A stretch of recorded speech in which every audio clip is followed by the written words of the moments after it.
paralyzes business activities in Lagos. House of Representatives passed State Police Amendment Act. Good evening. You are welcome to Ijebu News at 7. I am Titi Layoke.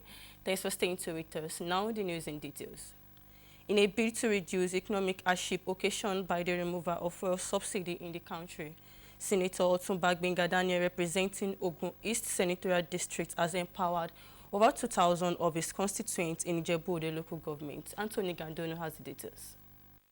Selected across the 11 wards in Ijebu local government, the beneficiaries who emerged through raffle draws were empowered with various items such as sewing machines, generating sets, and grinding machines, among others. Addressing his constituents, Otumba Gbenga Daniel said the event was to appreciate his political constituents for giving him their mandate to represent them at the National Assembly. If we continue to complain and we don't try our own little bit to help, we will not get anywhere.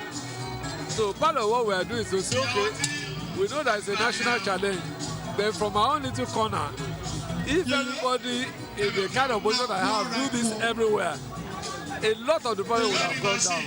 The way I look at it. The beneficiaries, who were full of appreciation, added that the gesture will improve their economic status, especially at the current situation in the country. I'm happy because this is the first time I just came to the OGD palliative, so I thank God with everything, sir. You can see my people, they are here. These are graduates that recently he offered jobs to, federal civil service jobs. He offered it to them. Some of them sat for Navy exams on Saturday. So they are here to say thank you to him for all he's doing and what he will still do for us. All in all, Otumba Gbenga Daniel have been doing wonderfully for persons with disability. But one thing I will beg him for is that in his cabinet, he should have a disability desk in his cabinet. Other APC stalwarts at the event were of the view that poverty will reduce to the barest minimum if politicians will fulfill promises made during electioneering campaign. I heard when he talked about the aviation school coming to Remo North local government and a lot of other things like that. He's also helped the market women by giving them soft loans, and luckily, thanks to God, a lot of them are returning, and he has promised double what he has given them. So he's doing a lot, and I trust that Ogun East Senatorial District is yet to have the best. What I can say is that in less than 1 year of being a senator representing Ogun East Senatorial District, we are satisfied and we are pleased with him. We are going to vote for him again. Definitely is going to go for the second time as the senator of Ogun East. Is going to go for the second time. We will also vote for him. He has done well. The thank you tour embarked upon by Senator Otumba Gbenga Daniel to the 9 local government areas in Ogun East Senatorial District continues. In Ijebu, Anthony Gandono, NTA News. Fuel queues have resurfaced in Lagos with the commencement of strike by members of the National Association of Road Transport Owners, NATO, as the last-minute dialogue by federal government and the union did not avert the industrial action. Diana Ajale reports that the situation has slowed down economic activities, causing an increase in transport fare. The reports. The strike action by members of the fuel tanker unions to register their grievances over the rising operational costs due to the recent second devaluation of the naira within a year has entered day 2. Expectedly, long queues have started building up at most petrol stations, and motorists are appealing to key players in the sector and government to find lasting solutions to the issues raised. I wonder why the strike should come at this point in time. It should have been they should have a better strategy than going on strike. I came very early at 6 o'clock to get fuel here. I was queuing from the job there, so it was going gradually. But what before you know, they stopped selling. It will be recorded that before the commencement of the strike, motorists have been indulging in panic buying, fact, this is not the first station I've been to. I've been to another station just before the bridge, and I was there for like 13 plus minutes or so. Although most petrol stations are selling the products at their approved pump price, the current situation has led to the hike in transportation fares, forcing some commuters to trek long distance. When I was coming from Lagos Island yesterday, so we said from Lagos Island to Ijora, and some people even said 2 and 4. Today I can spend 2,000, tomorrow morning I can spend 3,500. So it's not balanced. As the government continues to engage in dialogue with the leadership of the unions and relevant stakeholders to fashion out ways to addressing the pending issues, it is hoped that the outcome will be beneficial to all Nigerians. In Lagos, Diana Ajale, NTA News. The House of Representatives Joint Committee on Petroleum, Gas and Host Communities has summoned managing directors of oil companies to appear February 29, 2024 with relevant documents on 3% remittance of annual operating expenditure to host communities. At a resumed investigative hearing, the committee threatens to sanction defaulting companies as provided by the Petroleum Industry Act 2021. National Assembly correspondent Issa Mohammed reports. Of Petroleum Industry Act 2021 are worried by petitions forwarded by some host communities on non-remittance of 3% annual operating expenditure. The committee said many oil companies failed in their responsibilities. The committee noted that any oil company who failed to adhere to the PIA Act will be sanctioned to serve as deterrent to others, as such attitude will encourage incidents of restiveness and industrial disharmony. One thing we have to do with this committee is to make sure that you remain in a harmonious relationship. So nobody is here to fight with your company, but we are here to protect you and also protect the communities. Because if there is no community, the companies cannot operate. You owe Nigerians a duty, and you must carry out that duty as prescribed by law. Each time you don't set up this trust, each time you don't fund this trust, you are enabling vandalism. You are enabling illegal refining. Because the import of this act was to address those things from happening. 3 years now. During the engagement was how the oil companies are managing oil spillage and environmental pollution in the host communities.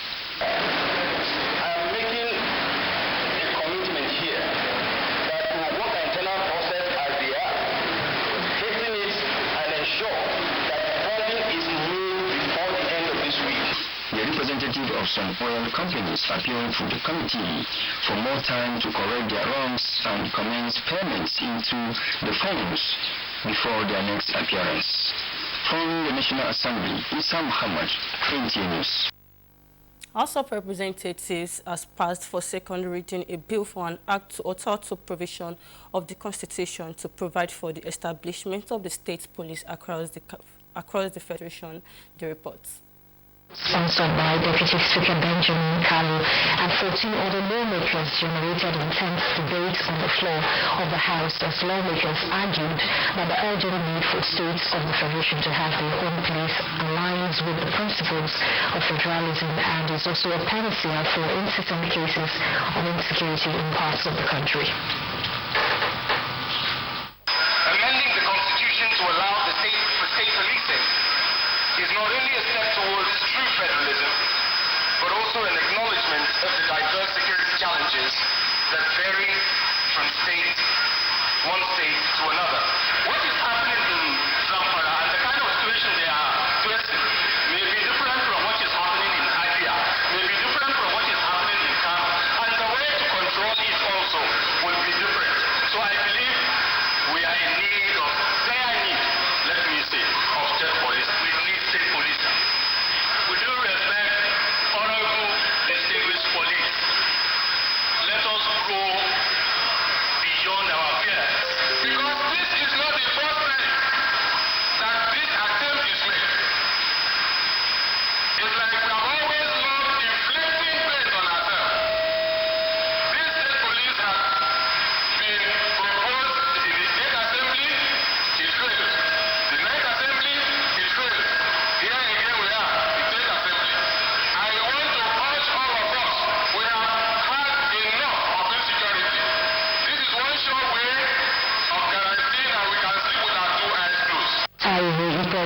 that other lawmakers expressed concern over funding of state police structure as well as the possibility of high-handed in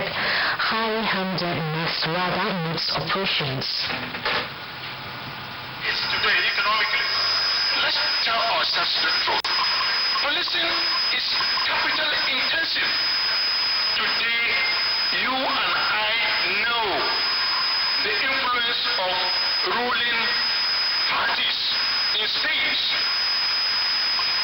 I can tell you there was a time when a governor refused a presidential candidate to land at an airport. So when you go to a doctor today, if you have the same police in the law, with the present control of the law, can the members of other political parties have justice in the law? The answer is no. So when I'm supporting this bill, I want them to look inward and do the right thing. Those in support of this say aye. Those against say nay. The ayes have it. So if you have amendments and all, take it to the committee. This motion is referred to Committee on Constitutional Review. The management of Obafemi Awolowo University, Ile-Ife, has constituted a committee to unravel the circumstances that led to the killing of veterinary technologists by a lion at the zoological garden at the institution. Rotimi Akamo was at the university campus today. He files in this report. Entire Obafemi Awolowo University community threw into mourning following the sudden death of Mr. Olabode Olawuyi, who was attacked and killed by one of the lions in the zoological garden of the university. The deceased, a veterinary technologist, was on afternoon duty when the incident occurred. Olawuyi, a veterinary technologist of more than 2 decades of experience, had been in charge of our university zoological garden for more than a decade now. And I must say loud and clear that Bode has been taking care of these lions even since the time they were born. And I must say this, that they were actually born into his hands. So, and he's been tendering them for the past 9 years. And he went there this afternoon to feed them as usual. We never knew what came over the male lion, that he had to attack Mr. Olawuyi that way. The medical team of the university had to be there, led by the chief, our own acting director of the Medical and Health Center of the university. The other members of staff tried everything they could to rescue Mr. Olawuyi from the grip of these white cats. But their power could not withstand the aggression of the male lion. Due to this tragic event, the aggressive lion was immediately shot to death by the institution's security operatives. Due to the tragic incident that happened, the authority of the Obafemi Awolowo University Ile-Ife has set up a committee to investigate the matter. From the Obafemi Awolowo University Ile-Ife, Rotimi Akamo, NTA News. We'll be back shortly after the break. Don't go away. With gratitude to God for a life well spent at the vineyard of the Lord, Adegboyega O. Odutola announced the call to eternal glory of their father, grandfather, husband, brother, and uncle, Pastor Olufumilayo Adeyemi Odutola, who departed this world to be with the saints of heaven at the age of 85. Burial arrangements are as follows. Thursday, February 22, 2024. Wakekeep at Christ Redemption Evangelical Ministry, Ejinri Road, Ijebu-Ode. Time, 5 p.m. Dress code, yellow on white. Friday, February 23rd, 2024. Funeral service at Christ Redemption Evangelical Ministry, Ejinri Road, Ijebu-Ode. Time, 11 a.m. Dress code, orange. Pastor Olufumilayo Adeyemi Odutola. We love you, but God loves you more. Keep resting at the bosom of the Lord till resurrection morning. Announcer Adegboyega O. Odutola for the children. God be with you till we meet again. Welcome back. The Nigerian Economic Summit Group, NESG, is seeking collaboration with the Federal Ministry of Arts, Culture and Creative Economy to work on a framework for financing the development of Nigeria's creative economy. This was as an interaction section between the NESG and Ministry of Arts, Culture and Creative Economy. Ekemini Williams has the details.